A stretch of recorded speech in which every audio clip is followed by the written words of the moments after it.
ছয়টা দেশের নাম বলবো, মুখস্থ করবেন। ইয়ামান, মদিনা, বসরা, কুফা, কুফা, শাম, মিশর। 1 নাম্বার ইয়ামান, 2 নাম্বার মদিনা, 3 নাম্বার বসরা, 4 নাম্বার কুফা, 5 নাম্বার শাম, 6 নাম্বার মিশর। মনে থাকবে নি? থাকবে। ইয়ামান, মদিনা, বসরা, কুফা, শাম, মিশর, এই 6টা দেশের নাম মনে রাখেন। ইয়ামানের একটা এলাকা আছে নাম সনআ। এই সনআতে এক ইহুদির জন্ম হয়, তার নাম আব্দুল্লাহ ইবনে সাবা। বলেন কি নাম? এই নামটা সারা জীবন মনে রাখবেন। মনে রাখবেন মুসলমানদের একতা নষ্ট করাই যেই খলনায়ক, তার নাম আব্দুল্লাহ ইবনে সাবা। বলেন তো মুসলমানের উত্থানের কারণ কি? একতা। একতা নষ্ট করবে কি যুদ্ধ দিয়ে? বুদ্ধির। এই একতা নষ্টকারীর খলনায়কের নাম কি? ইবনে সাবা। জন্ম কোথায়? ইয়ামানে। ইয়ামানের আব্দুল্লাহ ইবনে সাবা চিন্তা করলো একতা নষ্ট করা যায় কিভাবে। একতা নষ্ট করার জন্য লম্বা সময় ফিকির করছে। ফিকির করে আবু বকর ওমরের জামানায় একতা নষ্ট করার এই সিদ্ধান্তে সে যে বাস্তবায়ন করবে, এই সাহস সে দেখাইতে পারতেছে না। কারণ হযরত ওমর ফারুক খুব সচেতন, কোনোভাবে টের পাইলে ওর অবস্থা খারাপ হয়ে যাবে, এটা সে ভালো করে জানে। এই জন্য সে হযরত উসমান গনির শাসন আমলকে দুর্বলতা হিসাবে নিল, কারণ উসমান গনি খুব দয়ালু মানুষ। আব্দুল্লাহ ইবনে সাবা ইয়ামান থেকে রওনা করলো মদিনায়। মদিনায় আইসা জনগণের সামনে কালিমা পড়ে মুসলমান হইল। এই মুসলমান মানি বাস্তবিক মুসলমান না, এটা হলো তাদের সামনে একটা লেবাস ধরছে মুসলমানের। বড় দাড়ি, আল্লাহওয়ালা বুজুর্গ, সারাক্ষণ ইবাদতে কাটায় আব্দুল্লাহ ইবনে সাবা।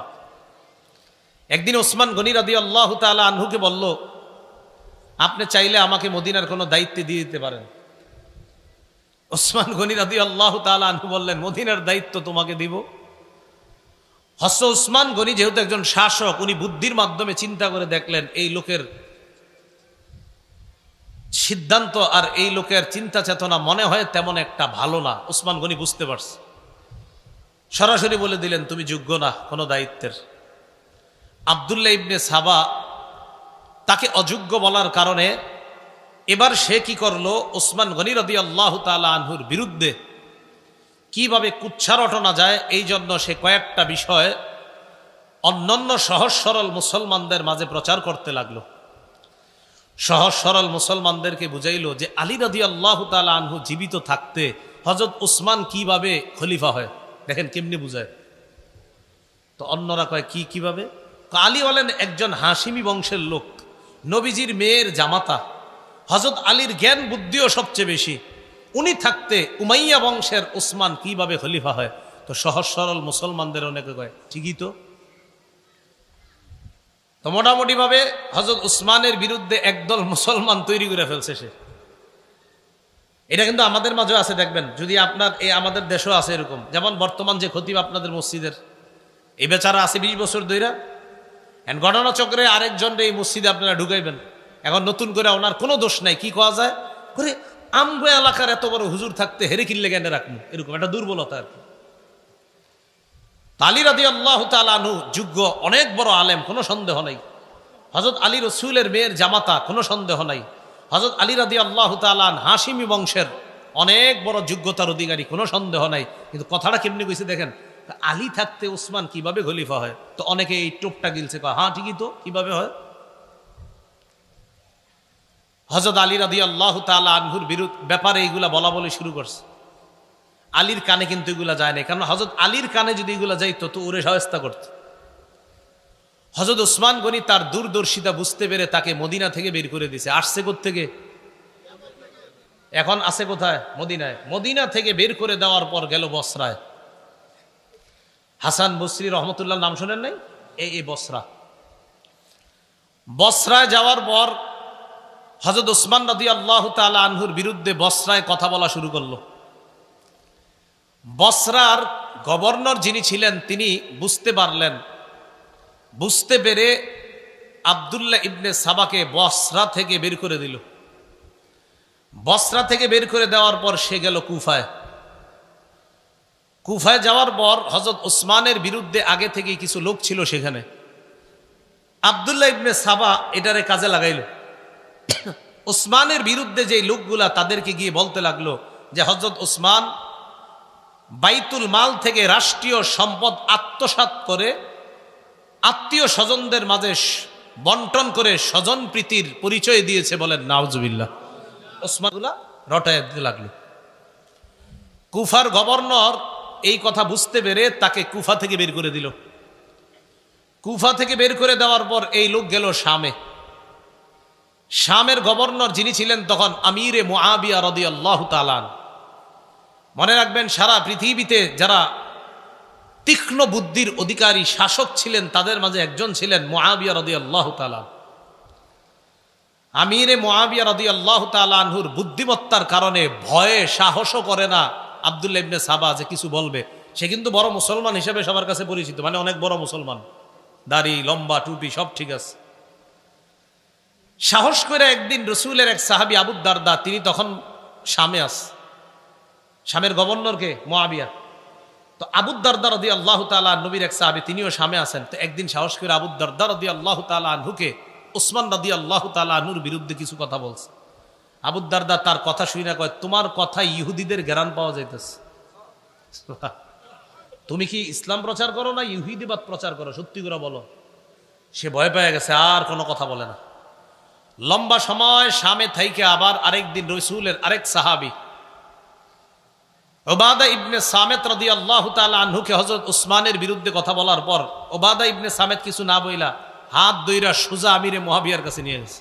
চলো, তোমারে ভালো মনে হইতেছে না, তুমি ইসলাম প্রচার করো না অন্য কিছু। আমিরে মুআবিয়া তার কথা শুই না সাথে সাথে বুঝতে পারছে এর উদ্দেশ্য ভালো না, কিন্তু আবার তারে কিছু বলাও সম্ভব না, কারণ তার অলরেডি জনগণ তৈরি হয়ে গেছে অনেক।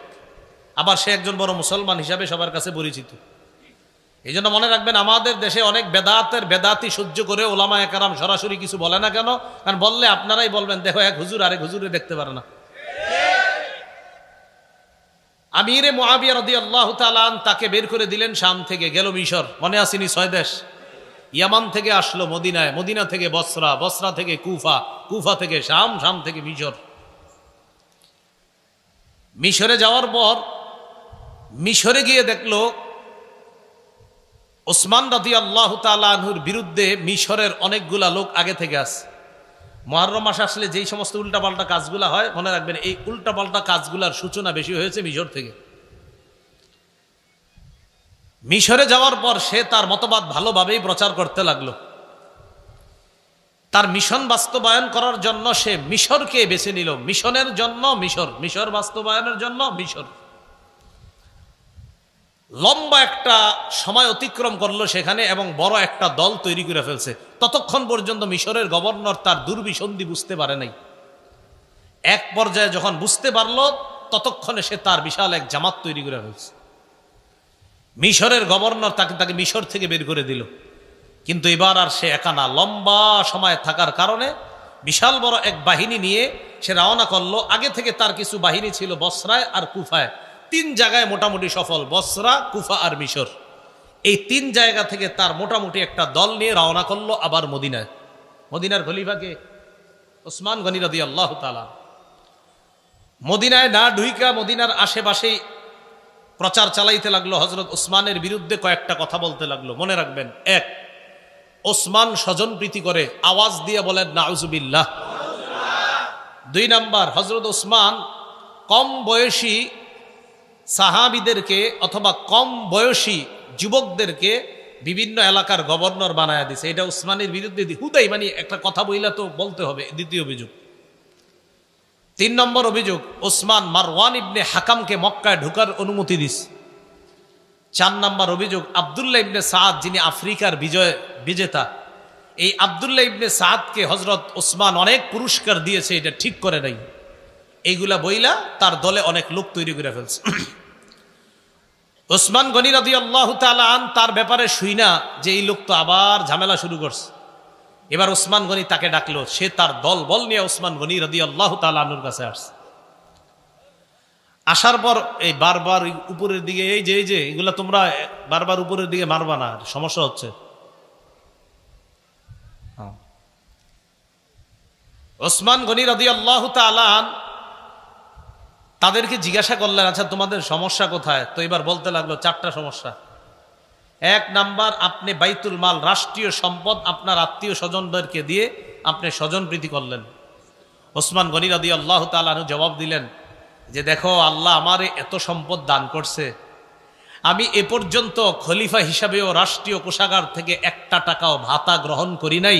উল্টা আমার আত্মীয় স্বজনদেরকে দেওয়া দূরের কথা, আমি আমার বেতনটা পর্যন্ত আজও পর্যন্ত রাষ্ট্রীয় কোষাগার থেকে নিইনি। আমি যা দান করি সব আল্লাহ প্রদত্ত নেয়ামত, আল্লাহ আমার সম্পদ দিছে, আমার সম্পদ থেকে আমি দান করি। 2 নম্বর অভিযোগ, আপনি যুবক কম বয়সী সাহাবীদেরকে, কম বয়সী যুবকদেরকে গভর্নর বানাইছেন। কম বয়সীরা যদি যোগ্য হয় তাদেরকে দায়িত্ব দেওয়ার ইতিহাস তো নবীর যুগে আছে। সুবহানাল্লাহ। কোথায় আছে? আব্দুল্লাহ ইবনে সাবা আর কি জানবো? ওসমান গনি বললেন, রসুলের নাতি উসামা ইবনে যায়েদ রাদিয়াল্লাহু তাআলা আনহু, কি নাম? উসামা।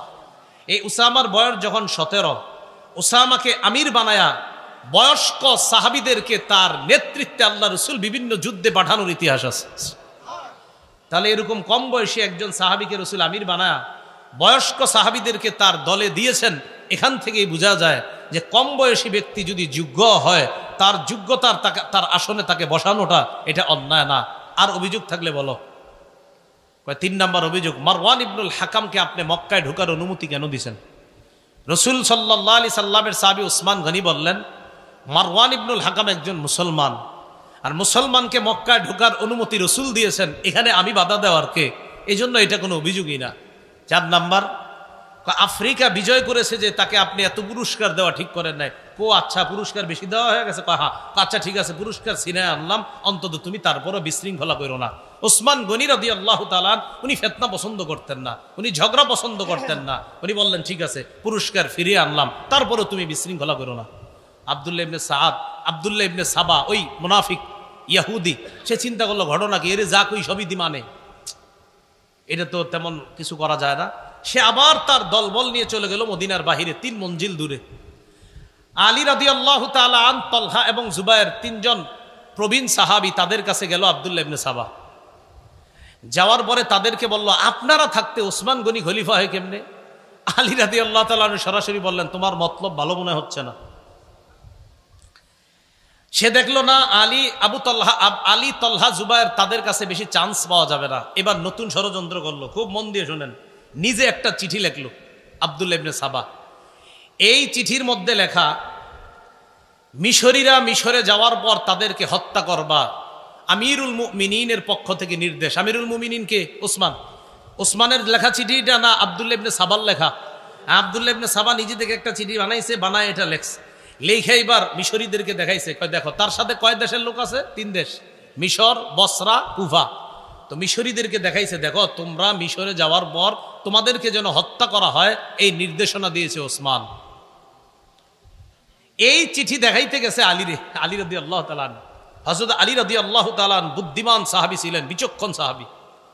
হযরত আলী চিঠি দেখেই বুঝতে পারছে এটা বানানো চিঠি। আর চিঠি দেখার পরে কয়, আচ্ছা ওসমান গনি লিখছে এটা না? হ্যাঁ। ঠিক আছে, তোমরা যাও। মিশরীদেরকে আলাদা করে কুফা আর বসরার যারা, তাদেরকে বলল, আচ্ছা মিশরীদেরকে হত্যা করার নির্দেশনা দিয়েছে ওসমান, এটা কি তোমরা জানো? কুফার আর বসরার হেরা কয়, হ্যাঁ আমরা জানি। হযরত আলী কয়, তোমরা কেমনে জানলা এটা কিভাবে জানলা তোমরা? এখন সবাই চুপ। আসলে তো আমরা কেমনে জানলাম, আমগরে তো এখনো কেউ বলে নাই। আলী বললেন যে মিশরীদেরকে ওসমান গনি হত্যা করতে বলছে, একটা নির্দেশনা আছে জানো? তো ঠাস করে সবাই বল, হ্যাঁ জানি। আলী কই, কেমনে জানলা? হযরত আলী বললেন, এর মানে তোমাদের এই 3 গ্রুপেরই প্ল্যান করা একটা চিঠি এটা। তো চিঠিতেও তেমন কোনো কাজ হইল না। আব্দুল্লাহ ইবনে সাবা ইতিমধ্যে তার জনগণ আরো বাড়াইতেছে। হযরত আলী রাদিয়াল্লাহু তাআলা আনহু বুঝতে পারছে অবস্থা বেশি ভালো না। ইতিমধ্যে জিলহজ মাস এসে গেছে। কোন মাস? 35 হিজরির জিলহজ মাস। মদিনার বড় বড় সাহাবায়ে কেরামরা হজ করার জন্য চলে গেলেন মক্কায়। আম্মাজান আয়েশা সিদ্দিকা রাদিয়াল্লাহু তাআলা আনহা তিনিও মক্কায় গেলেন। এদিক দিয়ে মদিনা খালি, অর্থাৎ মদিনায় বড় বড় সাহাবায়ে কেরাম নাই। এই সুযোগটাকে কাজে লাগাইলো আব্দুল্লাহ ইবনে সাবা। হ্যাঁ, আলী রাদিয়াল্লাহু তাআলা আন, তলহা, জুবায়ের রাদিয়াল্লাহু তাআলা আনহুম তারা ছিলেন তখনও মদিনায়। হযরত আলী অবস্থা বেগতিক দেখে চিন্তা করলেন এই লোক আমারই নিয়ে ষড়যন্ত্র করবে। হযরত আলী তার সন্তানদেরকে হাসান হুসাইন তাদেরকে দায়িত্ব দিলেন একটা। কি দায়িত্ব? আব্দুল্লাহ ইবনে সাবা তার দলবল নিয়ে একদিন জুমার নামাজের সময় হযরত উসমানের বিরুদ্ধে মসজিদে বিদ্রোহ করে বসছে। নাউজুবিল্লাহ। বিশাল বড় একটা জামাত বিদ্রোহ করার কারণে হযরত উসমান ভেঙে বললেন। ওসমান গনি তার হাউসে ঢুকলেন। তার ঘরে ঢুকার পর এই বিদ্রোহী বাহিনী চারদিক থেকে ঘেরাও করে ফেলছে হযরত উসমান গনির বাসা। 22 দিন পর্যন্ত ঘেরাও করে রাখছে। কেউ লিখেছেন 40 দিন।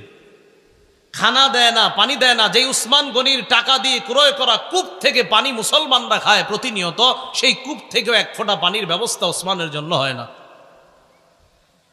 আলী রাদিয়াল্লাহু তাআলা আনহু এই অবস্থা দেখা যুবক সাহাবীদেরকে উসমান গনির বাসা পাহারাদারি করার জন্য পাঠায়া দিলেন। এই যুবকদের মাঝে তার 2 কলিজার টুকরা হাসান হুসাইনকেও পাঠাইছেন। আলী চলে গেলেন মদিনা থেকে বাহিরে। যুবক সাহাবীরা প্রধান ফটক পাহারা দিতেছে। 35 হিজরির 18ই জিলহজটা সারা জীবন মনে রাখবেন। বলেন 35 হিজরির, কেউ 17ই জিলহজও লেখছে, 17 বা 18 জিলহজ শুক্রবার। এই 35 হিজরির 17ই বা 18ই জিলহজ ওসমান গনি যে বাসায় থাকতেন ওই বাসার পিছনের সাইড দিয়ে দেয়ালের উপরের ভাগ ভাইয়া বিদ্রোহীরা ঘরে প্রবেশ করছে। সামনে দিয়ে কেন আসতে পারতেছে না? সামনে যুবক সাহাবীরা পাহারা দিচ্ছে। ঘরে প্রবেশ করার পর হযরত উসমান গনি তখন সূরা বাকারা তেলাওয়াত করতেছে। সূরা বাকারার 137 নম্বর আয়াত পড়তেছিলেন। ওই মুহূর্তে একজন পাপিষ্ঠ পিছন দিক থেকে হযরত উসমানের কল্লা বরাবর আঘাত করছে। হযরত উসমানের দেহ থেকে কল্লাটা আলাদা হয়ে রক্ত পড়ে সূরা বাকারার 137 নম্বর আয়াতের উপর রক্তের ছিটা পড়ছে। ওই আয়াতটা হলো ফাসায়াকফিকাহুমুল্লাহ, তাদের বিরুদ্ধে আল্লাহ যথেষ্ট। এই আয়াতের অর্থ ওসমান গনি কোরআন তেলাওয়াতরত অবস্থায় শহীদ হয়ে গেলেন। তার বিবি নায়লা আক্রমণ ঠেকাইতে গিয়েছিলেন, হাতের আঙ্গুলগুলো এবং কবজি সহ হাত থেকে আলাদা হয়ে গেছে। হযরত উসমান গনিকে শহীদ করে দেওয়ার পর এই জায়গাটা মনে রাখবেন, 35 হিজরির 18ই জিলহজ মুসলমানদের একতা নষ্ট হয়ে গেল। আজও পর্যন্ত সেই একতা ফিরে আসে নাই। মনে আসেনি মুসলমানদের উত্থানের কারণ কি? একতা। একতা নষ্ট করবে কি দিয়ে? বুদ্ধি দিয়ে। এই নষ্ট করে ফেললো। হযরত উসমান গনি শহীদ হয়ে যাওয়ার পর মুহূর্তের মধ্যে ছড়ায় গেল উসমান গনি শহীদ হয়ে গেছে। আলোচনা শুরু হয়ে গেল পরবর্তী খলিফা কে হবেন। বিদ্রোহীরা চিন্তা করলো, আব্দুল্লাহ ইবনে সাবা সহ বিদ্রোহীরা চিন্তা করলো যে পরবর্তী খলিফা যদি নগদ কেউ হয়ে যায়, আর এই খলিফা প্রথমেই কি করবে? ওসমান হত্যার বিচার করবে। বিচার করলেই তো আমরা মারা পড়ব। এখন আমরা বাধ্য করে হযরত আলীকে খলিফা বানায়া দিলে ভালো হয়। কেন? হযরত আলী হলেন ঠান্ডা মাথার মানুষ, তিনি প্রথমেই বিচার করবেন না, তিনি প্রথমেই খেলাফত সামাল দিবেন, এরপর পরিস্থিতি নিয়ন্ত্রণে এনে হয়তো তিনি বিচার করবেন। আর আলী যদি এই কাজ করতে যায়, অন্যান্য মুসলমান যারা জোশে আছে এখন হযরত উসমান হত্যার যারা সহ্য করতে পারে নাই, তারা নগদ বলবে না, আগে উসমান হত্যার বিচার হবে, তারপর খেলাফত হবে। কিন্তু হযরত আলী তো ঠান্ডা মানুষ, তার চিন্তা হলো না, আগে খেলাফতটা সামলাইতে হবে, এরপর আস্তে ধীরে বিচার হবে। তো মুনাফিক ইহুদিরা চিন্তা করলো এই 2 পরিস্থিতির মাঝখানে মুসলমানদেরকে যদি দাঁড় করায় দেই, এটা নতুন আরেকটা ঝগড়া লাগান যাবে।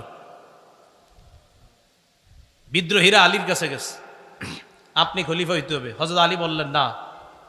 হযরত আলী সরাসরি বলছে, দাউনি ওয়ালতামিসু গায়রি, আমারে ছাড়ো অন্য কাউরে খলিফা বানাও। তারা আলীকেই খলিফা বানাবে স্থির করলো। সাহাবায়ে কেরামের কাছে সংবাদ চলে গেল হযরত উসমান শহীদ। আম্মা জান আয়েশা সিদ্দিকা মক্কা থেকে হজ করে মদিনায় রওনা করছে। প্রতিমধ্যে সংবাদ পেলেন হযরত উসমান শহীদ হয়ে গেছে। আম্মা জান আয়েশা সিদ্দিকা মদিনায় আসার পরিবর্তে আবার মক্কায় চলে গেলেন। কেন? মক্কায় গিয়ে আম্মা জান আয়েশা সিদ্দিকার একটাই কথা যে ওসমান হত্যার বিচার হবে আগে, এরপর খেলাফত থেকে অধিষ্ঠিত হবে এটা পরে। ওসমান হত্যার বিচার হওয়ার আগে আমরা কেউ বায়াত হব না। আম্মা জান আয়েশা সিদ্দিকা এই ঘোষণা দিয়ে দিলেন। এইদিকে বিদ্রোহীরা আলীকে খলিফা বানায় দিছে জোর করে। হযরত আলী দেখলেন আমি যদি খেলাফত না নেই, এই মুহূর্তে এই বিদ্রোহীদের কেউ খেলাফত নিয়ে নিতে পারে। দেখছেন নি কিভাবে ব্যস্ত লাগাইছে। হযরত আলীও চিন্তা করতেছে খেলাফত না নিয়ে উপায় নাই। আবার আরেক দল সাহাবা বলতেছে না, আগে বিচার হবে তারপর বায়াত হব। এইখানে আর একটা ব্যস্ত লাগাই দিছে বিদ্রোহীরা। আম্মাজান আয়েশা সিদ্দিকা রাদিয়াল্লাহু তাআলা আনহার সাথে তলহা এবং জুবাইর রাদিয়াল্লাহু তাআলা মদিনা থেকে মক্কায় গিয়ে দেখা করছে। আম্মাজান, ওসমান তো শহীদ হয়ে গেছে, কি করা? আম্মাজান আয়েশা সিদ্দিকা বললেন, শাহাদাতের প্ল্যান কোত্থেকে হয়েছে? কয় বসরা আর কুফা থেকে। কয় চলো বসরা আর কুফায় যাব, সেখান থেকে আমরা ওসমান হত্যার বদলার প্ল্যান করব। কি বলতেছে আম্মাজান আয়েশা সিদ্দিকা রাদিয়াল্লাহু তাআলা আনহা। তিনি চলে গেলেন, রওনা করলেন বসরা। এদিক দিয়ে আলী রাদিয়াল্লাহু তাআলা আনহু যখন জানলেন যে আমার শাশুড়ি আম্মাজান আয়েশা সিদ্দিকা রাদিয়াল্লাহু তাআলা না কি হয় শাশুড়ি, যে আম্মাজান তো রওনা করছে বসরায়, আর বসরায় এই জন্যই যাচ্ছে যে ওসমান হত্যার বদলা। হযরত আলী রাদিয়াল্লাহু তাআলা চিন্তা করলেন তাহলে আমিও বসরায় যাই, বসরায় গিয়ে আম্মাজানের সাথে কথা বলা দরকার। এদিক দিয়ে হযরত আলী রাদিয়াল্লাহু তাআলা আনহু রওনা করলেন, ওই দিক দিয়ে আম্মাজানও বসরায় রওনা করছে। বিদ্রোহীরা চিন্তা করলো সর্বনাশ, বসরায় গিয়ে যদি দুই দলের মাঝে মিটমাট হয়ে যায় বিপদে পড়বো আমরা। কথাগুলো কি বুঝতেছেন সবাই?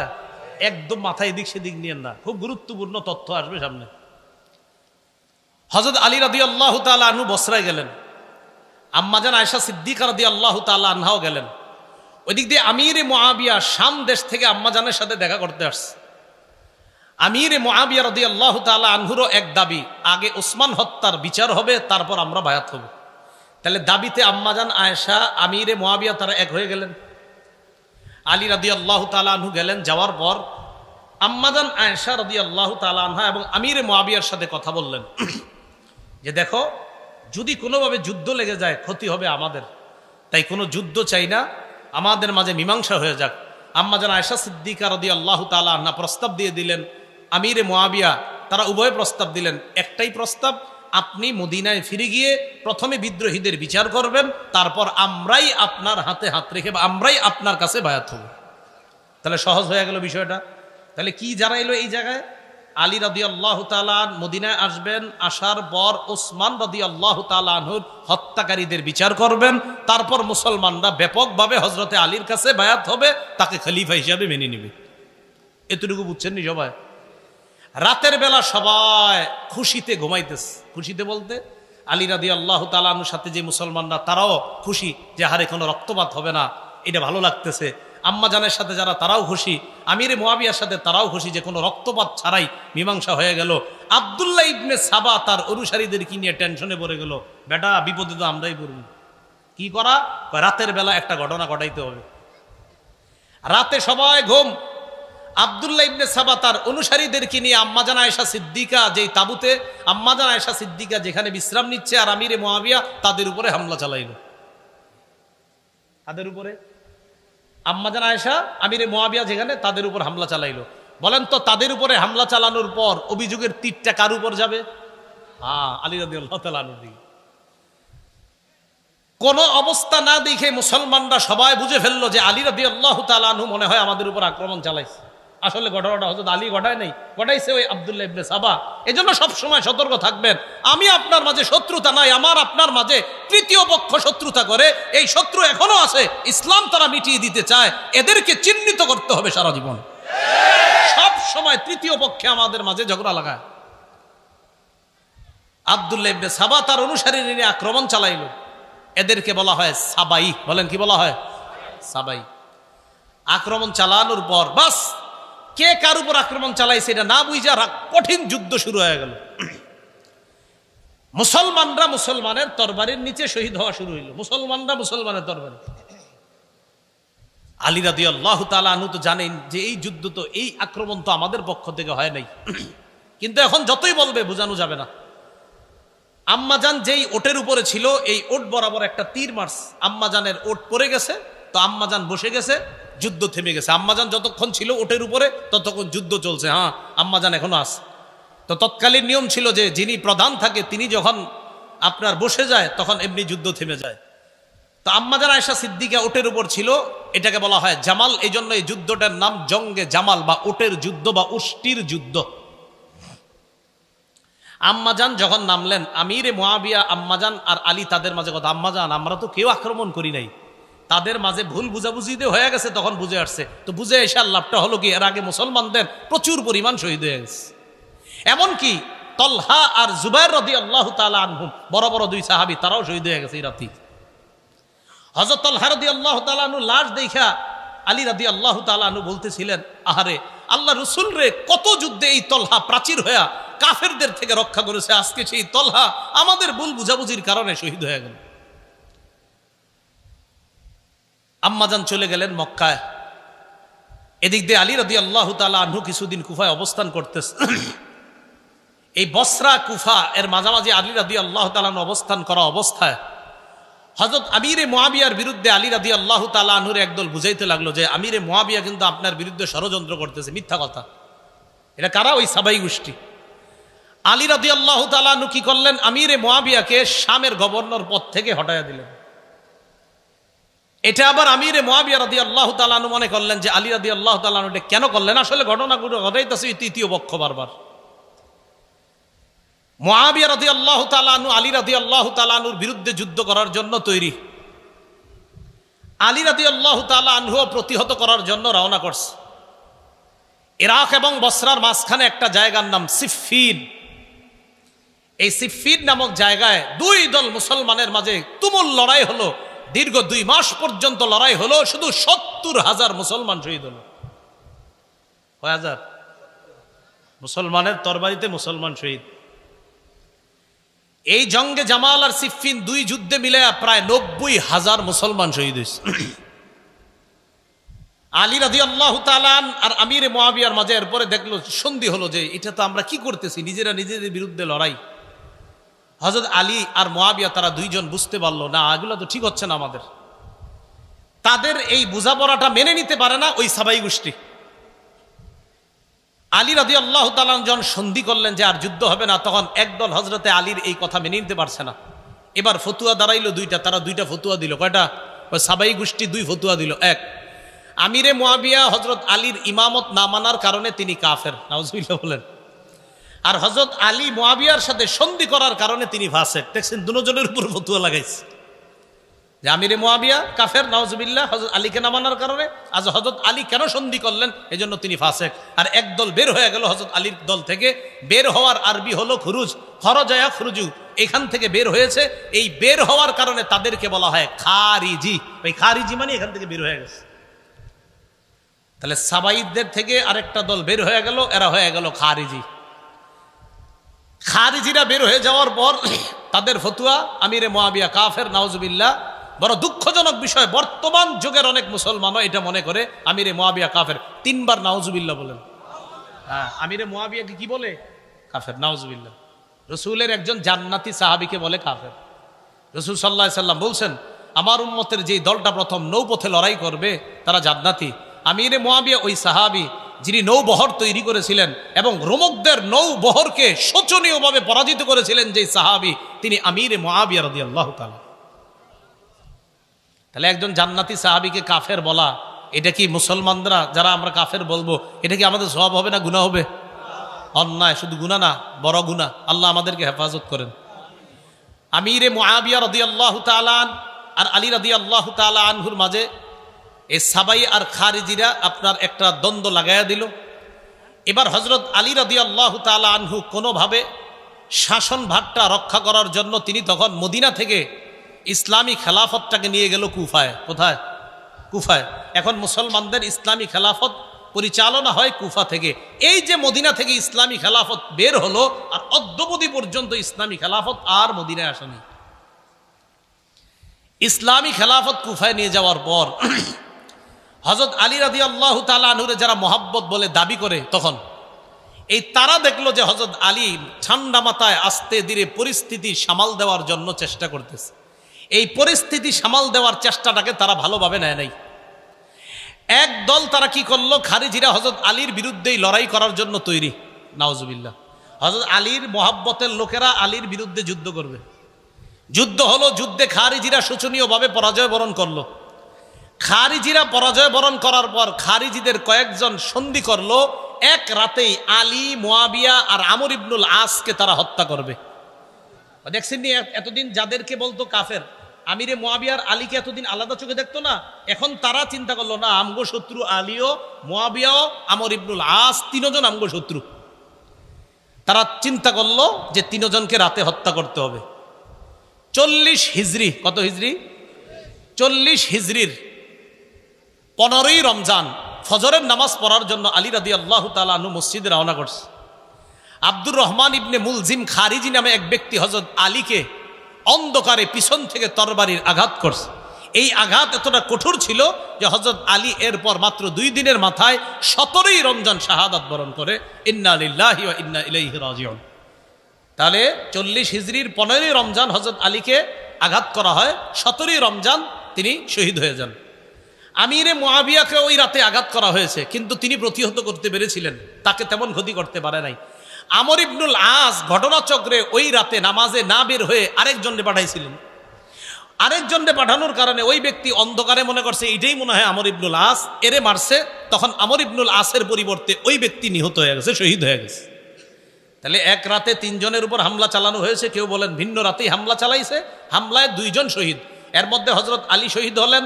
আমিরে মুআবিয়াকে হামলা চালানো হয়েছে, তিনি শহীদ হননি। আমর ইবনুল আস মনে করে আরেকজনকে হামলা চালানো হয়ে গেছে, তিনি শহীদ হয়ে গেছেন। হযরত আলী শহীদ হয়ে যাওয়ার পর খেলাফতের দায়িত্ব ভার আসে হযরত হাসান রাদিয়াল্লাহু তাআলা আনহুর কাছে। হযরত আলীর ছেলে হাসান রাদিয়াল্লাহু তাআলা। হযরতে হাসান খেলাফত নেওয়ার পর তিনি চিন্তা করলেন যে মুসলমানের এই খেলা এই কতদিন চলবে। আর হযরত হাসানের ব্যাপারে আল্লাহ রাসূল বুখারীর বর্ণনা আছে, বলেছিলেন আমার এই নাতি, এভাবে বলছে আমার এই নাতি, আমার এই সন্তান বলছে আমার এই নাতি, এত মহব্বতের, এত আমার এই নাতির মাধ্যমে আমি আশাবাদী আল্লাহ 2টা দলের মধ্যে চলমান বড় ফিতনাকে আল্লাহ রক্ষা রহিত করে দিবেন। রাসূল জীবদ্দশায় বলেছিলেন আমার এই নাতির মাধ্যমে। হযরত হাসান খেলাফত পাওয়ার পর 5-6 মাস কম বেশি হবে খেলাফতে অধিষ্ঠ থাকার পর হযরত হাসান নিজে গিয়ে আমিরে মুআবিয়াকে বললেন, চাচা আর কতদিন এইগুলা চলবে, আমি আপনাকে যথেষ্ট যোগ্য মনে করতেছি, তাই খেলাফতের দায়ভার আপনাকে দিয়ে মুসলমানদের মাঝে এই বড় ফিতনা আমি রহিত করতে চাই। হযরত হাসান আমিরে মুআবিয়ার হাতে খেলাফতের দায়িত্ব দেওয়ার পর কিছুদিনের মধ্যে সারা পৃথিবীর মুসলমানদের মাঝে আবার শান্তির সুবাতাস বওয়া শুরু হলো। আমিরে মুআবিয়ার জামানায় ইসলাম আবার চতুর্দিকে ছড়ায় পড়া শুরু করলো। সুবহানাল্লাহ। আফগানিস্তানের কান্দাহার, কাবুল, বেলুচিস্তান, পাকিস্তানের লাহোর পর্যন্ত ইসলামের বিজয় পতাকা উড়ে শুরু করলো পাকিস্তান। আমিরে মুআবিয়ার জামানায় আফ্রিকার পুরো অঞ্চলগুলো, কঠিন কঠিন যে অঞ্চলগুলো যেখানে ইসলাম প্রচার করাটা কষ্ট ছিল, এই অঞ্চলগুলো আল্লাহ বিজয় দান করলেন। তো বেলুচিস্তান, পাকিস্তানের লাহোর, আফগানিস্তানের কাবুল, কান্দাহার, এগুলা সহ আপনার সুদূর মিশর থেকে মরক্কো পর্যন্ত আপনার ইসলামের জয় জয়কর অবস্থা যখন এইভাবে চলতেছিল, খুব সুন্দর চলতেছে। হযরত হাসান রাদিয়াল্লাহু তাআলা 49 অথবা 50 হিজরিতে হযরত হাসান ইন্তেকালের পর কুফার কিছু জনগণের মাঝে আবার শয়তান সাবাই গোত্ররা খোসা শুরু করছে। আপনার 41 হিজরি থেকে মোটামুটি আবার সুবাতাস ইসলামের। হযরত হাসান যখন আমিরে মুআবিয়ার হাতে খেলাফত দিয়ে দিল, আবার সুন্দর চলতেছে। তো হযরত হাসান ইন্তেকাল করছে 49 বা 50 হিজরিতে। কুফার কিছু লোক ওই সাবাই বা ওই শিয়া বা খারিজিদের চক্রান্তে আবার খোঁচানো শুরু করছে। কয় যেহেতু হাসান মারা গেছে, এক কাজ করা দরকার। কি কয়, হুসাইনরে আমরা চিঠি পাঠাই যে আপনি খেলাফতের যোগ্য, আপনি আসেন। হযরত হুসাইনকে চিঠি লেখা শুরু করছে, হুসাইন আপনার মতো এরকম মানুষ থাকতে মুআবিয়া কি কেন খলিফা হবে? ওই আবার আগের ষড়যন্ত্র, ওই সেই আলীকে যেই কথাটা বলছিল আপনি থাকতে উসমান কেন খলিফা হবে, মনে আসেনি এই কথা? আবার হযরত হুসাইন ভালোভাবে বুঝতে পারছে, কয় এই জাতীয় উল্টাপাল্টা কথা আর লেখবা না, আমিরে মুআবিয়া তিনিই যোগ্য। হযরত হুসাইন এই কথার তেমন কোনো গুরুত্ব দেয় নাই, তাহলে তেমন কোনো কাজ করতে পারে নাই। 49 বা 50 হিজরিতে আমিরে মুআবিয়ার শাসন ক্ষমতা চলতেছে 60 হিজরি পর্যন্ত চললো। কয় হিজরি? 60 হিজরি। 60 হিজরি পর্যন্ত শাসন ক্ষমতা চলার পর আমিরে মুআবিয়া যখন মুমূর্ষ অবস্থা, চিন্তা করলেন কি করা যায়। ওই যে মুসলমানদের খলিফা নির্বাচনের পদ্ধতি 4টার একটা হলো পরবর্তী খলিফার নাম ঘোষণা করা। আমিরে মুআবিয়া ইজতিহাদ করে দেখলেন যে আমার পরে খলিফা কাকে বানানো যায়। তো তিনি দেখলেন যে আমার পরে খলিফা হিসেবে যোগ্য আমার ছেলে ইয়াজিদ। আমিরে মুআবিয়া দেখলেন উলামায়ে কেরাম ফুকাহায়ে কেরাম বলেন যে দেশ চালানোর যোগ্যতা আসলেই ইয়াজিদের ছিল। কি তাকওয়া বা খোদাবিরুতা, এই দিক দিয়ে হযরতে হুসাইন, আব্দুল্লাহ ইবনে ওমর, আব্দুল্লাহ ইবনে জুবায়ের, আব্দুল্লাহ ইবনে আব্বাস, আব্দুর রহমান ইবনে আবু বকর তখনও দুনিয়াতে জিন্দা।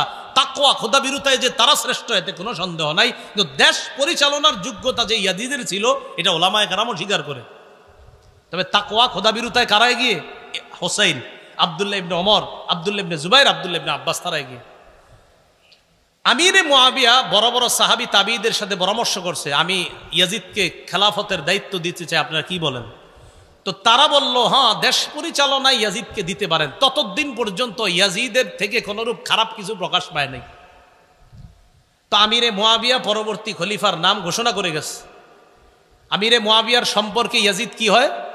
ছেলে। হ্যাঁ, ইয়াজিদ যে খেলাফতের যোগ্য না, এই কথাটা হুসাইন রাদিয়াল্লাহু তাআলা আনহু সহ সাহাবায়ে কেরাম কেউ অস্বীকার করে নাই যোগ্য না। তবে হুসাইন রাদিয়াল্লাহু তাআলা আনহু চেয়েছেন না, বাপের ছেলে খলিফা হবে, এই পন্থাটা বের রহিত হওয়া দরকার। এটা যদি প্রতিষ্ঠিত হয় তো দুনিয়াতে দেখা যাবে বাবার অযোগ্য ছেলেরাও খলিফা হওয়া শুরু হবে। এটা হুসাইন রাদিয়াল্লাহু তাআলা আনহু চাইলেন না, বাপের ছেলেই খলিফা হতে হবে, এই নিয়ম পদ্ধতিটা এটা দুনিয়া থেকে উঠে যাওয়া দরকার। এটা না উঠলে খালি বাপের ছেলেরা যদি খলিফা হতে থাকে, অযোগ্যরাও খলিফা হয়ে যাবে। এটা হুসাইন রাদিয়াল্লাহু তাআলা আনহুর চিন্তা।